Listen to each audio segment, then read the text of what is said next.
Okay, ladies and gentlemen, happy to be here, happy to be with you. Thank you for joining this roundtable. Genome editing technology provides vast possibilities for social benefits, but also substantial risk and challenges. This will be the topic of this roundtable. Let me recall that genome editing is not new, nothing. It's already almost 50 years ago that we are doing genome editing. And Nobel Prize were already disserted to Mario Capecci and Oliver Smiths in 2007 for what we name genetic recombination, you know, the transgenic mice that are existing for years. But in 2012 appeared a revolution that we all name by the tool CRISPR-Cas9. You know the Nobel Prize by Jennifer Doudna and Emmanuel Charpentier in 2022, but we have also to think about other researchers such as Feng Zheng. It's small, it's easy, so it's getting the cells easily, it's cheap, and it's extremely efficient. Cutting DNA as a place you want was never made so simple, and every research lab, in biology at least, rapidly adopted the technique. And immediately, ethical issues appear. As soon as 2015, INSERM Ethics Committee, links of interest, I am the chairperson of INSERM Ethics Committee, and Ubisco IBC published opinions pointing at risk for heritable genome editing. And you have to think that by heritable genome editing, we think obviously of human embryo, but much more about changing some animals, such as mosquitoes, with a technique named gene drive, and raising some risk for environment, biodiversity, but also fighting vector-borne disease such as malaria, dengue, chikungunya, Zika. So these questions generated debates and scientific mobilization that were raised in summits on human genome editing by the academies, American, China, and UK. Formation of NGO such as ARIGE, and I strongly encourage you to join a seminar on Monday afternoon by ARIGE. You just go on ARIGE, A-R-R-E-G-A. It's free, and it will be on equitable and accessibility. We had think tanks like the Global Observatory, and Ben will speak about that later. Many roundtables by UNESCO, and I hope that Gabriela will join us to speak about these roundtables and clips that UNESCO produced, and an expert group gathered by WHO at the end of 2018, and Catherine will speak about the results of this expert group. Governance and regulation of such technology have not kept pace in a systematic and internationally consistent manner, leaving a complex, uneven, and incomplete web of national and international regulations. How countries choose to regulate this emergent technology matters, not just locally, but globally, because the implications of technological developments do not stop at national boundaries. Practices deemed unacceptable in one country may find more permissive hope in another. I just mentioned here ethical dumping. And as human rights are generally recognized as a matter of global concern, even if the various wars today all over the world challenge these human rights, we need to regulate and to have a global view of this technology. So how innovative therapies are now going to reach the unmet needs?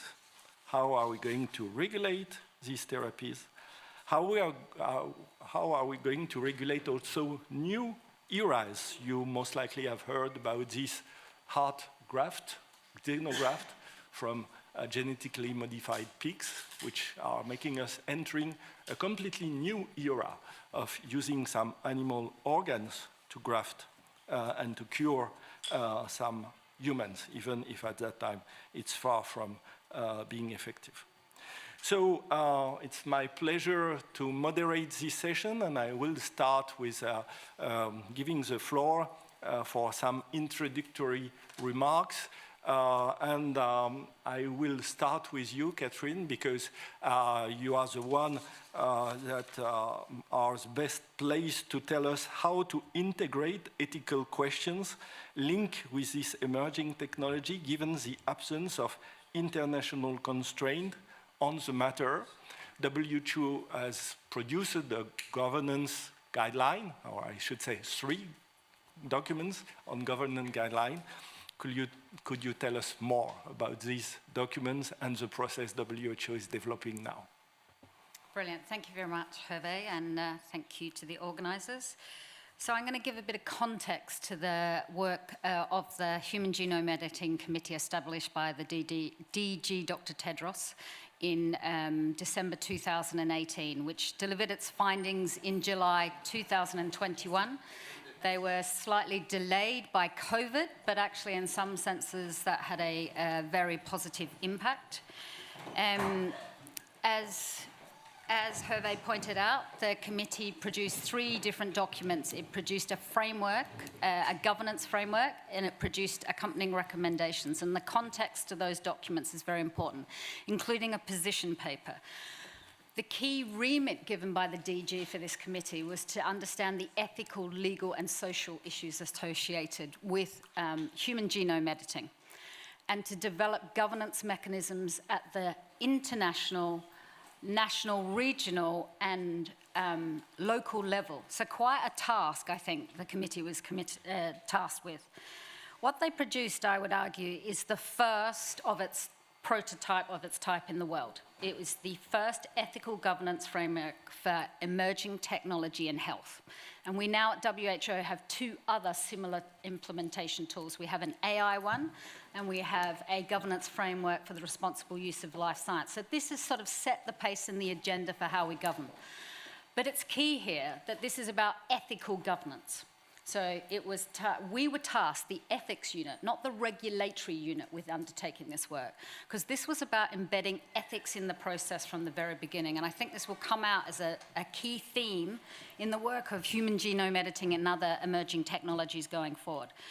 So the committee worked, as I said, for 2.5 years in a very deliberative, participatory process. So they had 4 meetings, 2 face-to-face, and then we moved online because of COVID. 15 webinars with a very broad depth of expertise. I think at the 4 meetings we had up to between 60 and 7 experts, including colleagues from UNESCO. So we built on pre-existing guidance that UNESCO had developed. We built on work of OECD and the Oviedo Convention. So we built on pre-existing governance mechanisms that were there from other organizations. We then also put out the governance framework twice for public consultation. And had meetings in South Africa and tried to have them in different settings and include groups that weren't necessarily privy or involved in the development of governance frameworks in the past. So we had the SAN community join us when we're in South Africa. So I think for the first time, it was a very deliberative process. What the committee wanted to come out with was something, as I said, that was informed by ethics, so underpinned by ethical values, ones that are now becoming part and parcel of all our governance work: openness, transparency, accountability, social justice, responsible research stewardship. So these are the core foundations. And what actually the committee did is then develop a framework around those. So for example, you look at transparency, they advocated for a registry. You look at responsible scientific practice, they make recommendations on how to govern.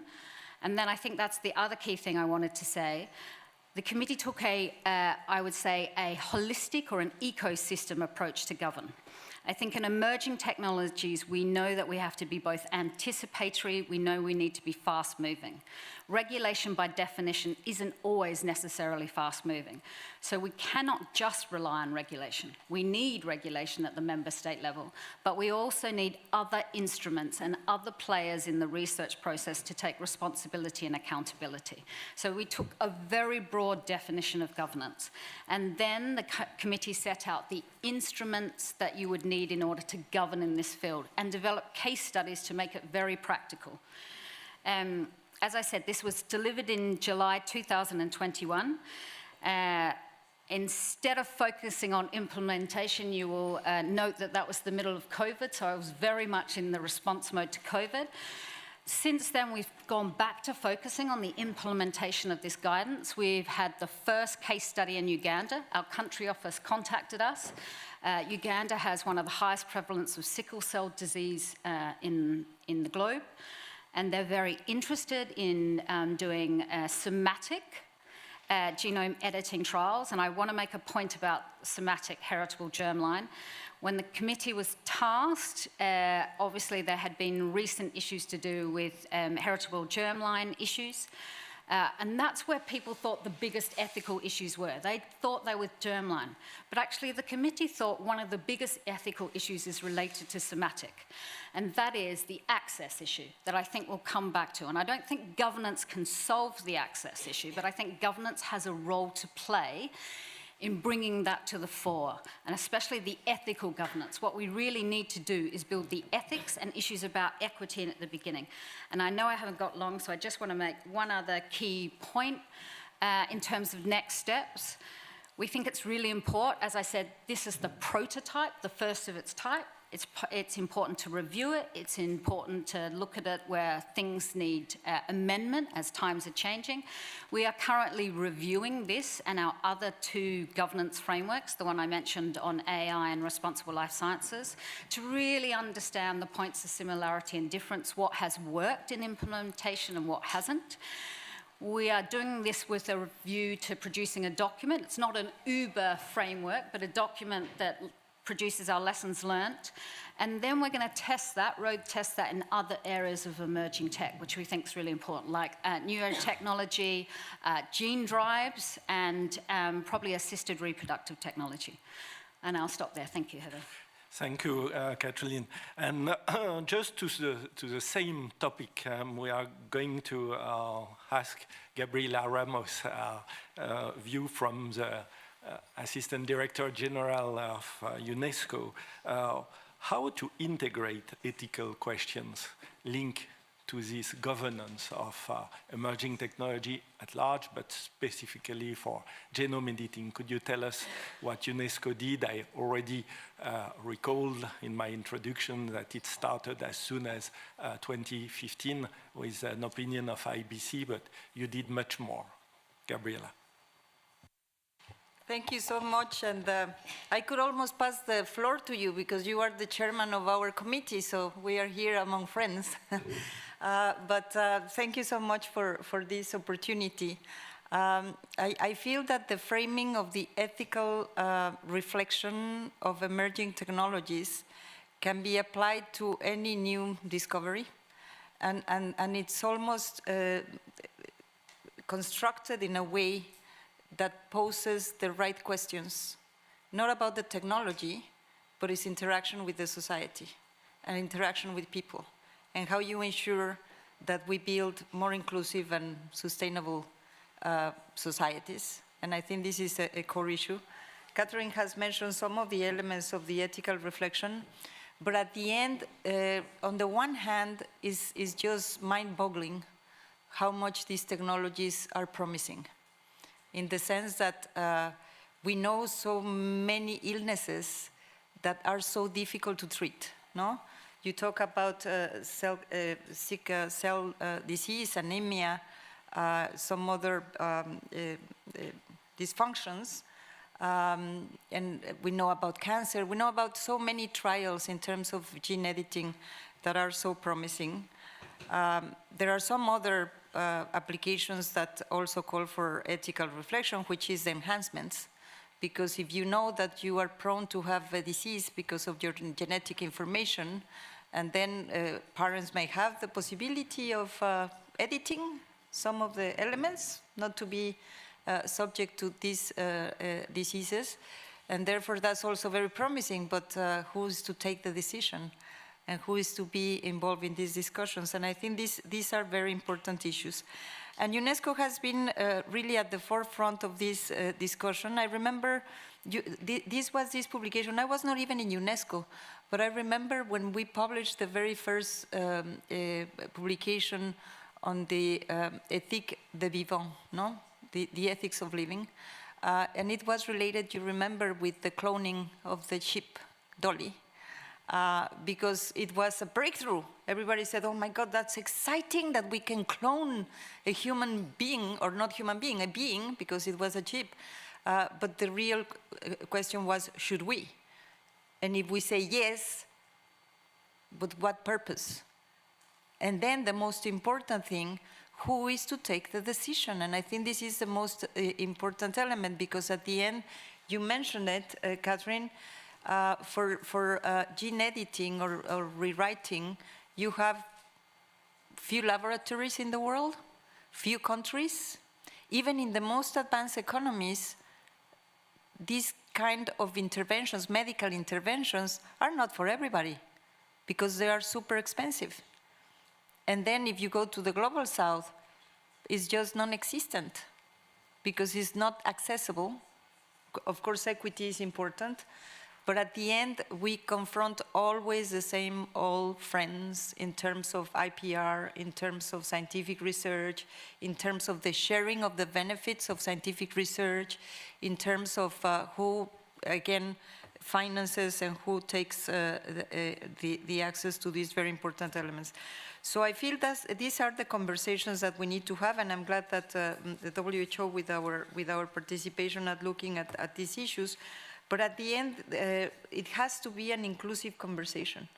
And I feel that again and again, whenever we go for these scientific advancements, of course, they are also very high intellectual endeavors that are not easy even to share with different communities. So I think it's very important that we try to break those barriers, but that we also, is not for the general public to educate themselves to understand the issues, is for those that are knowledgeable of what is the limits of the possible to reach out and make this conversation understandable for the more general public.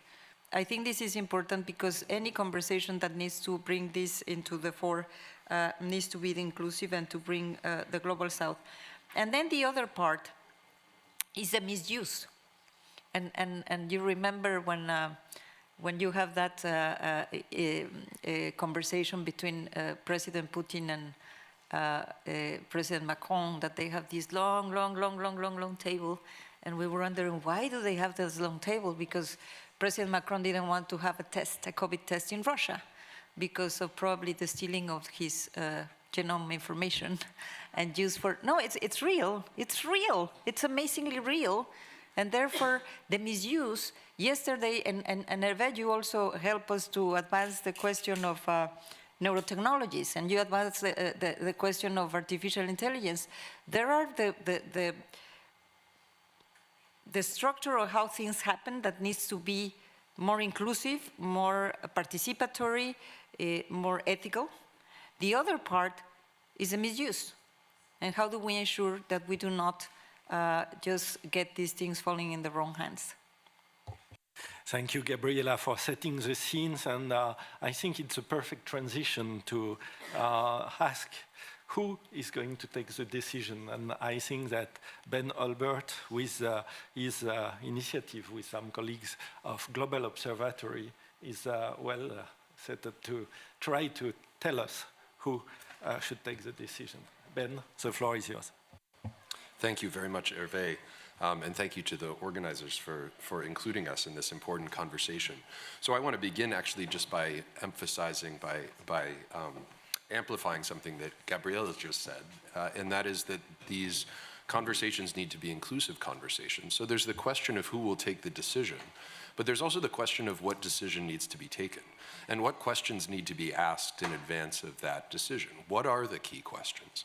So there is a sense in which conversations around governance of technology begin with the technology and, in a sense, a set of somewhat now canonical questions without the prior reflection on whether those questions are the right questions, whether the research agendas that have led to the point where the technology is upon us and requires questions of ethical implications and of oversight and governance themselves should be subject to question.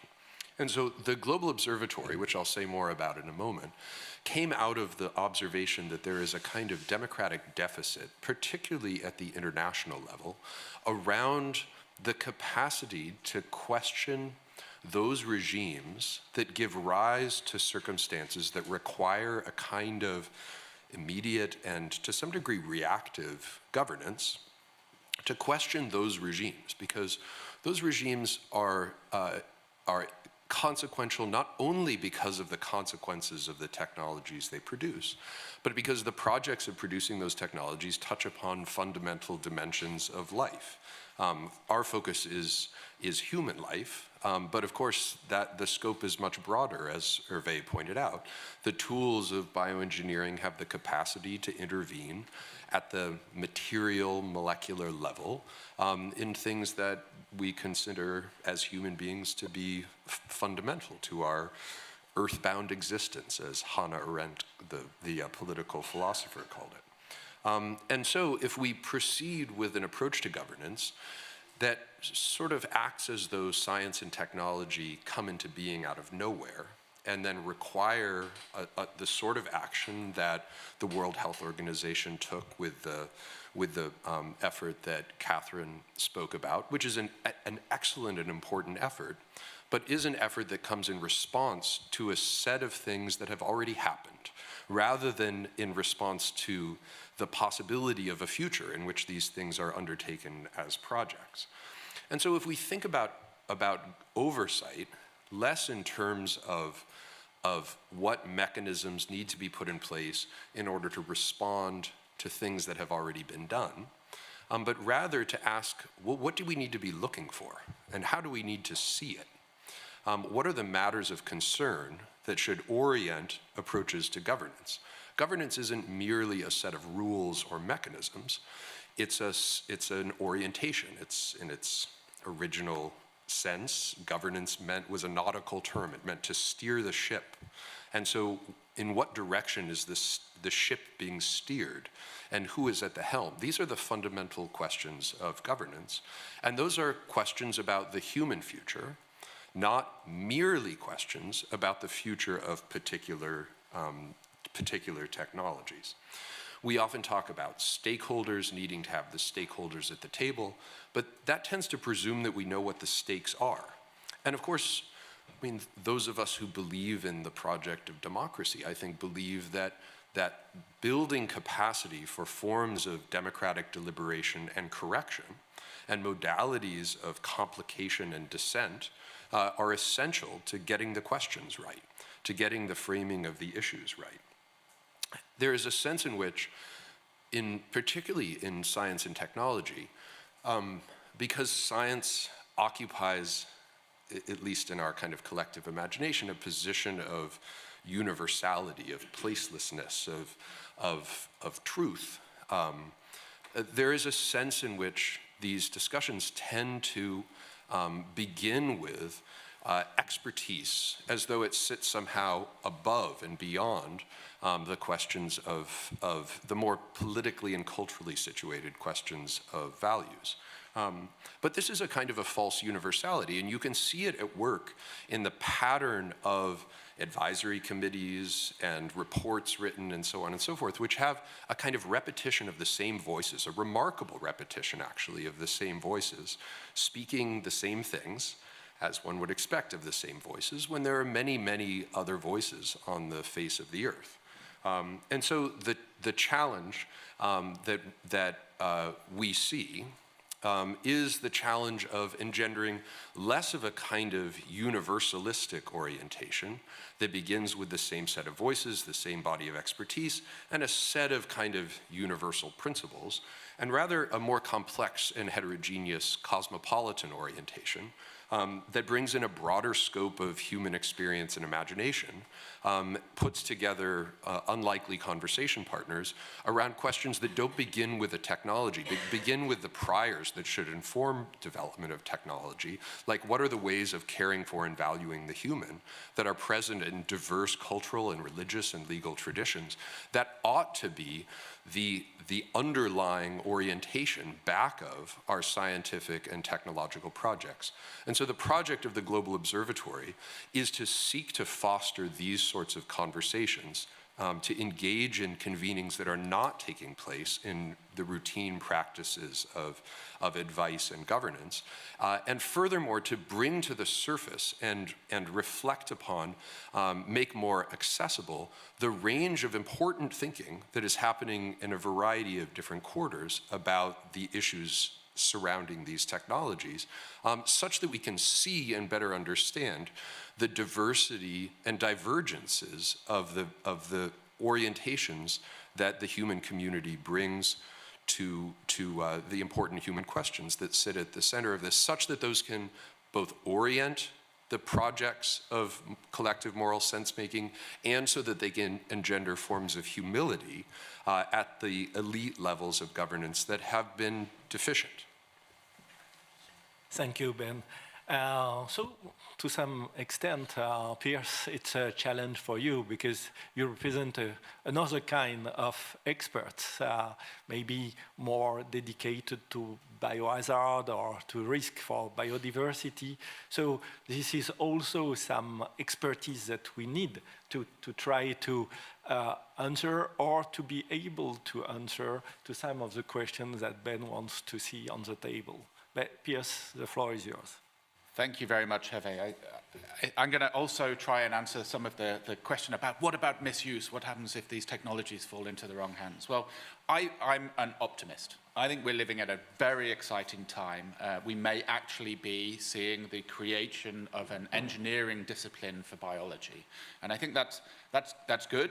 It's going to mean that we can make things cheaper, easily, more quickly, and more reliably with biology. And I think that's going to be critical because it's going to offer us benefits and tools that can help with. They're not going to solve global challenges, but they are tools that could be used by people and societies to help address challenges that we're all facing. Some of those could be health, maybe it's the next pandemic. Some of those could be climate change and how we get carbon out of the environment. It could be food security and how our crops are going to adjust as our climate changes. So it's an exciting time. I think that it's also important because this discussion is built around other groups and other discussions that are going along. So, for example, there's countries around the world, including low and middle income countries, that are betting very heavily on this future of biotechnology. They're investing billions of their own dollars in their bioeconomies to position themselves at the forefront of the fourth industrial revolution. And it's not just that, we heard voices that are not often included in these discussions. Youth Voices is one of those. In a previous role, I ran the responsibility program at the iGEM Foundation. So this is the world's largest synthetic biology competition. 7,000 participants a year, 400 teams, 50 plus countries. Many of those teams are in low and middle income countries. The advances of engineering biology are not constrained to a few expensive universities in some very rich countries. We are seeing teams from all around the world being able to engineer biology and bring increasingly products to market. There are examples of those toy iGEM competition projects going into clinical trials for new diseases, for new therapies for new diseases. I think that one of the exciting things that's happening right now is this convergence of artificial intelligence and biotechnologies. We are able to do much more on computers than we have been able to in the past. They are helping us to unpick some of the complexity inherent in biology. And I think that means that as we translate back from what we can do on computers in silico to what we do in biology in vivo, it's going to be increasingly important that those that are involved in that process, those that are involved in the governance and oversight and regulatory structures, have a way to know who is ordering what. And that sort of brings me to what I'm doing here at the Paris Peace Forum. We need better tools to support customer and product screening for all of those support services that are underpinning these amazing things we're going to do with biotechnology. And we're bringing one of those tools to market. It's built from the ground up in co-production that those that synthesize and use DNA. It's open source and free to use, available to anyone, anywhere to use. We're trying to actively do technology transfer. We've got a cool piece of technology that's been built that we want to give to people. And it's designed to address known problems around commercial proprietary information, as well as national security concerns about the existing tools that are on the market. So if that's something of interest, come and see us at booth 28 downstairs. I will happily tell you more about it. I wanted to say, though, that these bottom-up tools are not enough. We also need some top-down approaches, how we build requirements for this sort of screening into the laws and regulations, and most importantly, the guidance and governance frameworks that are coming out is also critical. So very keen to do that. Hervé, I'm looking forward to the discussion. I think you've assembled a wonderful group of experts. Thank you. Thank you so much, Piers, because clearly we need to raise the questions, but we need also to tackle the question and have dialogue and inclusiveness. So now I'm going to turn to Honorary MP Reddy to have your views. Now you have seen what is beginning to be done at the international level, and we will return to multilateralism later. The various voices, including a diversity of voices like in such a big country like India with such a diverse population. What are your views on this implementation of regulation on GE in your country or in Asia on a large scale? Thank you, Hervé, and thank you, the organizers, for inviting me. I wanted to throw in a regulatory perspective into the mix because when someone is making a regulation, we start with, do we need to make a law? And how far should we go with our law? The second aspect is, if such a law or a regulation is made, then how do we enforce it fully? So if we now speak of, do we need to make a law and how far do we go? I heard with interest what Gabriela said, that the benefits are going to be mind-boggling.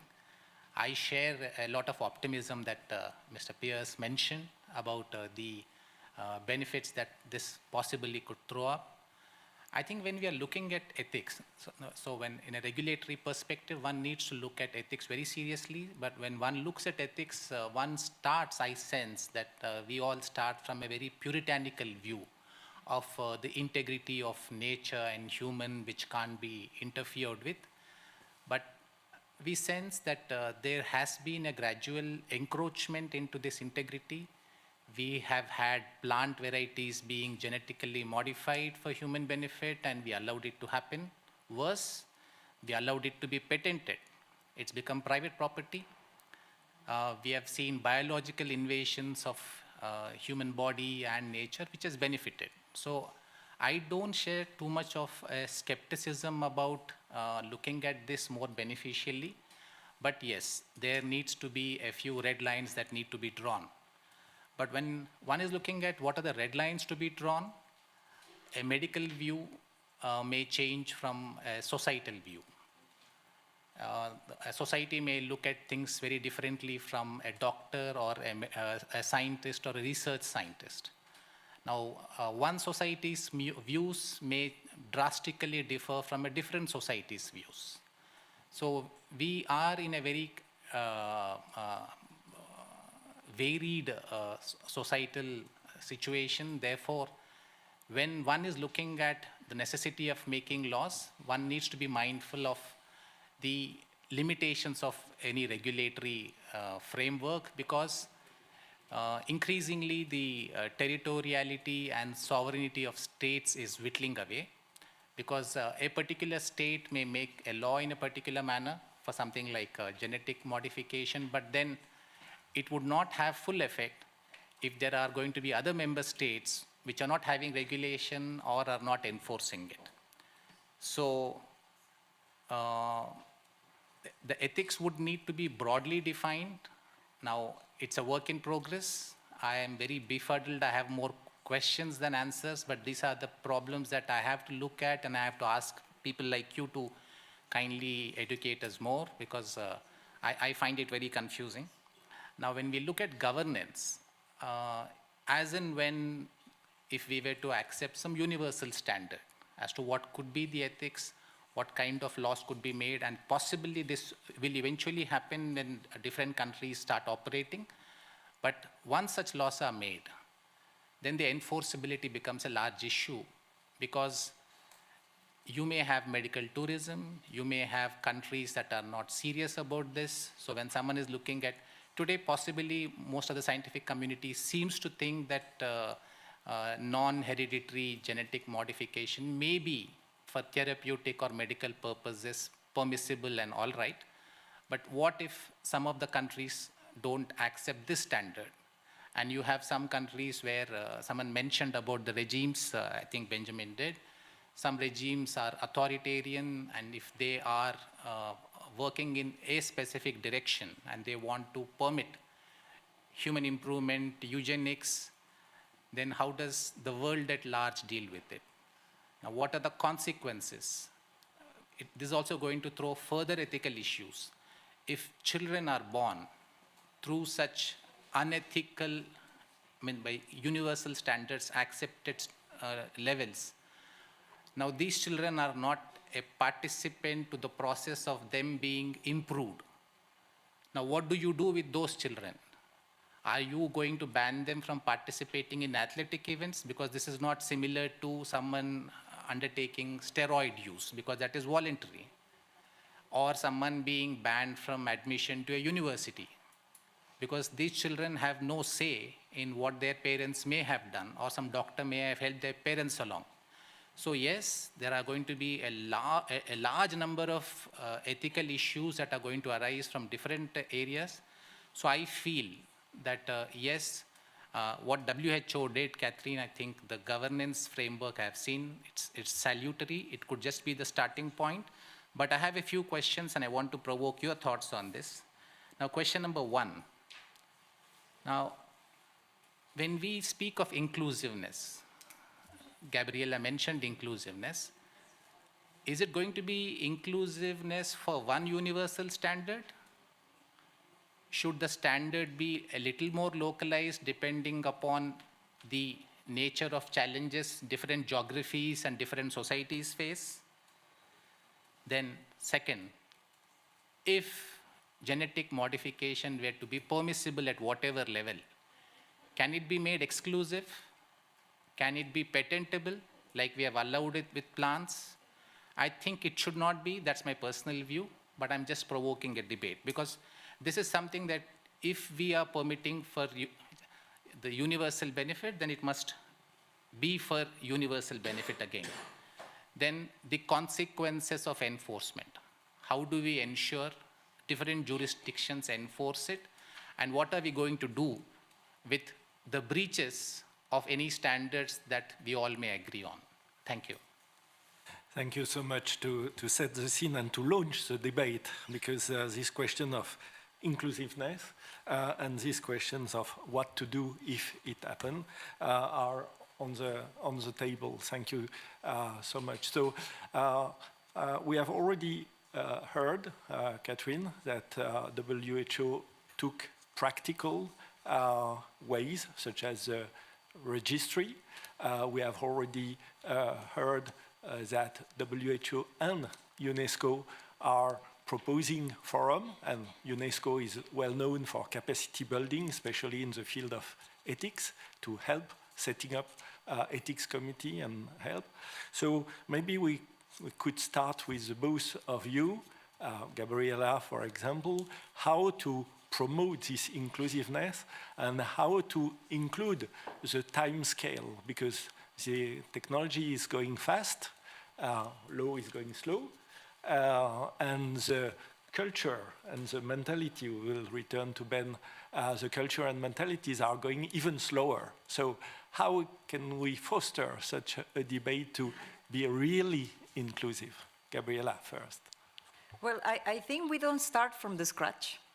And I didn't show you this, but you had it in the, no, you don't have it, and we should share it, because we had the Universal Declaration of the Human Genome and Human Rights, 1997, the first one by UNESCO, global.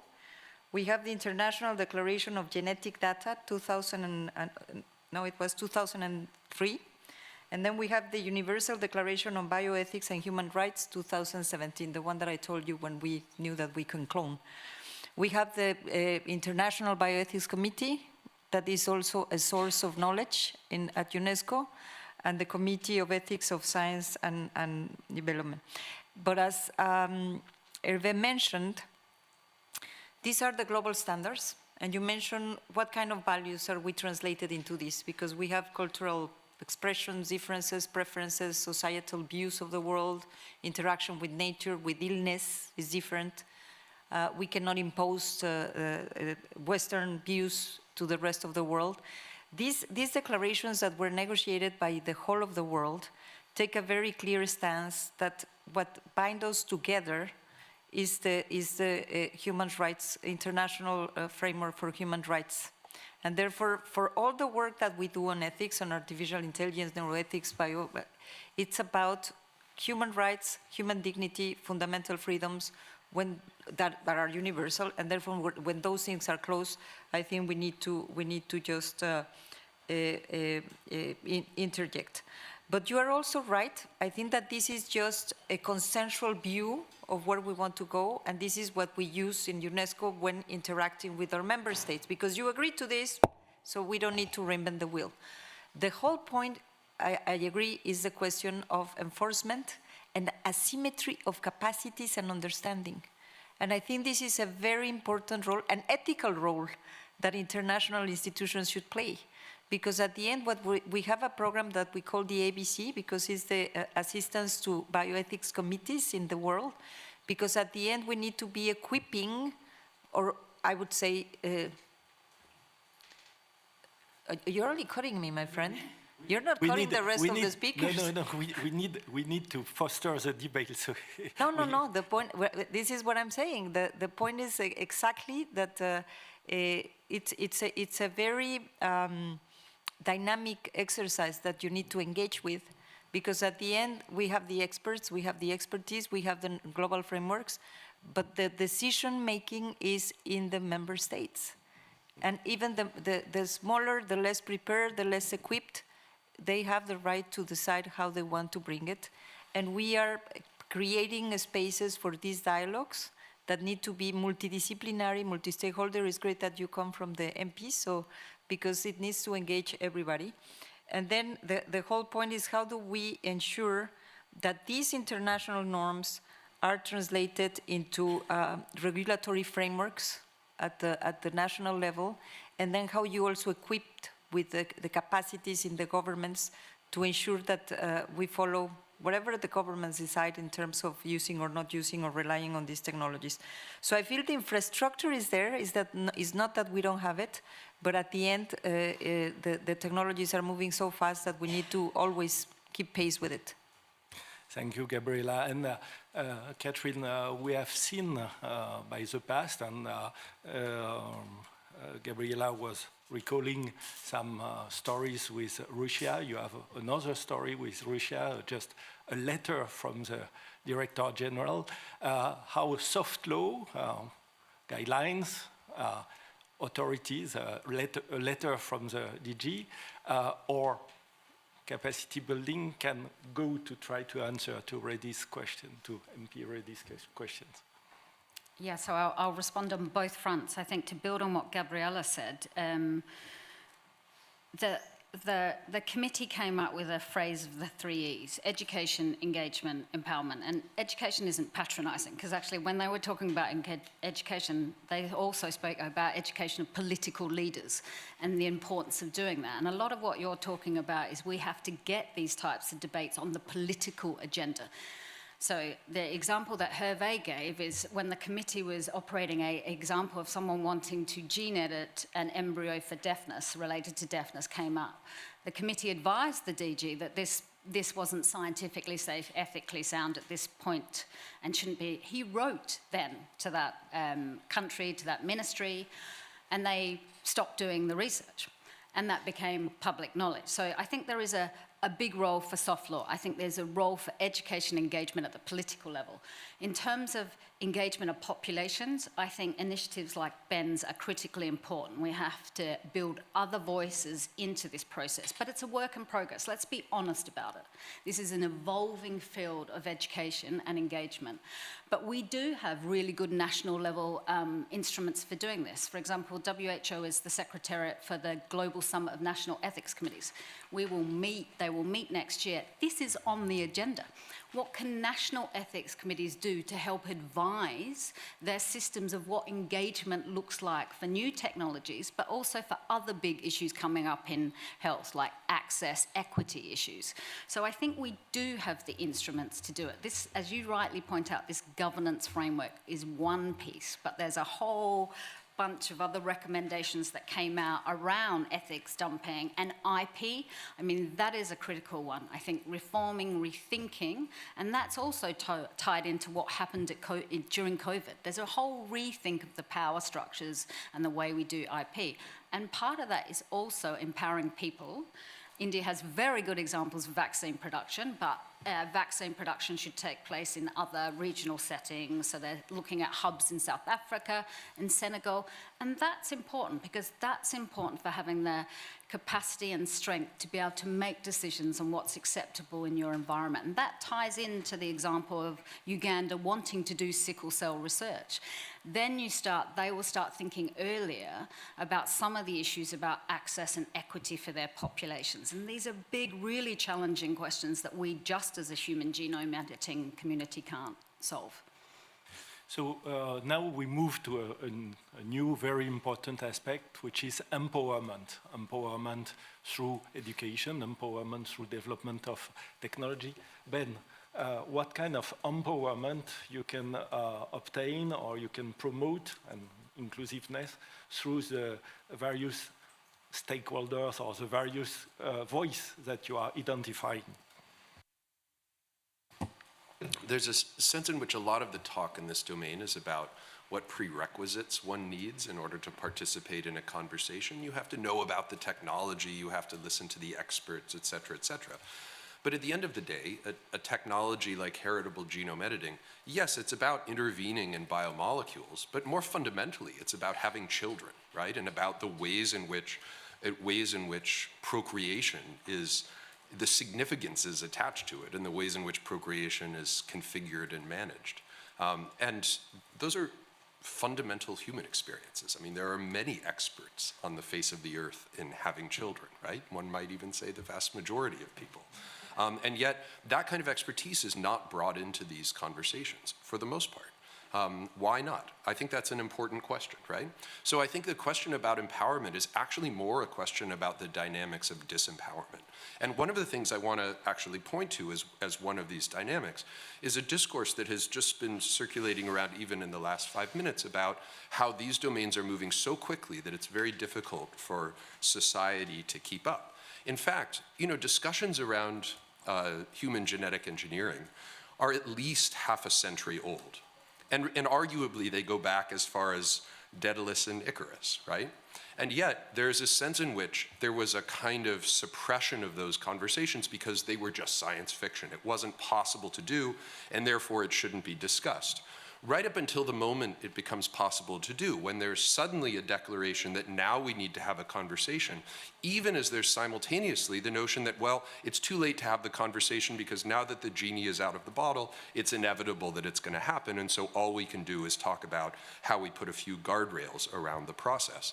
And I think that that is worth appreciating, because that is a dynamic of democratic disempowerment, of delegitimizing conversations that might not come from the sort of expert certified and authorized domains, but in fact would be consequential in informing a sense of what's at stake for humanity as opposed to merely around particular experiments. I think, you know, one of the key things to appreciate also is that the way things have unfolded, even in the very recent past, has been informed by an assiduous resistance, particularly within the international scientific community, to placing any constraints upon it. And so take note that from 2015 to say 2018, there was an enormous, and even beyond that, there was an enormous resistance to calling for, you know, even a moratorium, something as soft as a moratorium on heritable genome editing. That was a direct input, a direct cause of the scandal, the production of genetically engineered children in China, that was one of the central catalysts, as I understand it, for the World Health Organization's efforts. And that was that resistance to placing limits brought about the future that was in question, and in a sense had the effect of constraining and even tying the hands of a kind of, you know, the global community in its efforts to ask, you know, whether this future should ever be brought into being, because in effect it had already been. Thank you, Ben.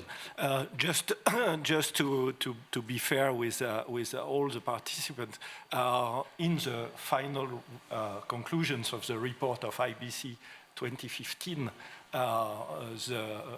to forbid any reproductive use of genome editing was already mentioned. It's Article 187. Absolutely, absolutely, there were calls, but they were muted, and they were.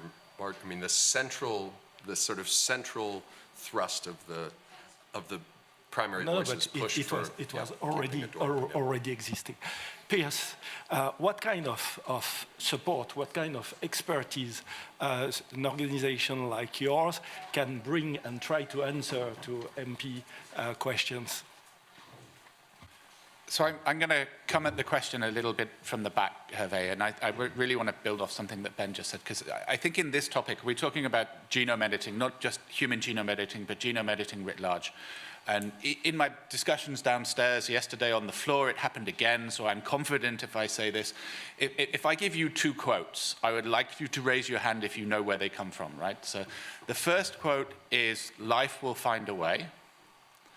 And the second quote is, "They spent so long thinking about whether they could, they didn't stop to think about whether they should." So if you know where those quotes come from, just raise your hand, right? I promise you, you will all know them when I say they come from the movie Jurassic Park. You're all experts in genome editing because you have seen movies like Jurassic Park. You have a view on what happens in those movies. So I'm very sympathetic to the idea that we need to break down what we mean by expertise, and we need to have more inclusive processes. And I'm hoping that's an example of what organizations like mine, and all of the organizations around the table can offer policymakers and legislators, is hopefully acting as bridges back to a wider variety of communities, acting as channels to bring in some of those voices, and hopefully framing some of these issues in ways that are a little bit more accessible, so that we can have discussions like this. So, Hervé, I don't know if that's the answer you were looking for, but Jurassic Park was my answer. Well, Jurassic Park is a science fiction, but we heard from Ben that science fiction something someday happen. Today's reality, and I'm sorry that the time is now running short, but today's reality is that we are going to have the therapeutics for hemoglobinopathies, beta thalassemia, sickle cell anemia. But the price is going tremendous, 2 million, 3 million. So who is going to access to the treatment? We are going to have access to treatment like CAR-Ts for immunotherapy of cancer that are so powerful, and it's by millions, not only rare disease, but by millions. Who is going to access? So obviously the questions of how are we going to treat children that, the 3 Chinese children, we are going to treat them, as Gabriela said, as human beings with their own human rights. We are going to treat them like children, I hope, at least. If I can just pinpoint a few of what you said, and it should take us days, but clearly embedding ethics, because ethics should be our global compass. Ethics is anticipatory. We need ethics by design, because if we don't have ethics by design, the cost will be too much, the technology will, the infrastructure for the technology will not be there, so we need to anticipate. The same we heard from Ben, that we need to anticipate on the real questions. What are the stakes? If we want to speak of stakeholders. So all this anticipatory process, this is something we try to launch in fora like here. It's clear that we have convergence of this technology. Pierce mentioned this convergence. It's extremely important, but take care that EI is working with databases that are from the past, never forecasting the future. We can rely on their computing capacity, but always take care that they are based on past data, never on future data. And finally, we see that we need to have support. WHO, UNESCO are providing such support with guidelines, but also with forum, with a place to gather. We spoke a lot about inclusiveness. The best place, I think, are these UN organizations where everybody has her or his place to voice, to speak, to express concern. And I hope that in such a difficult world we are facing today, we will continue to promote peace and dialogue. Thank you so much for participating in this today.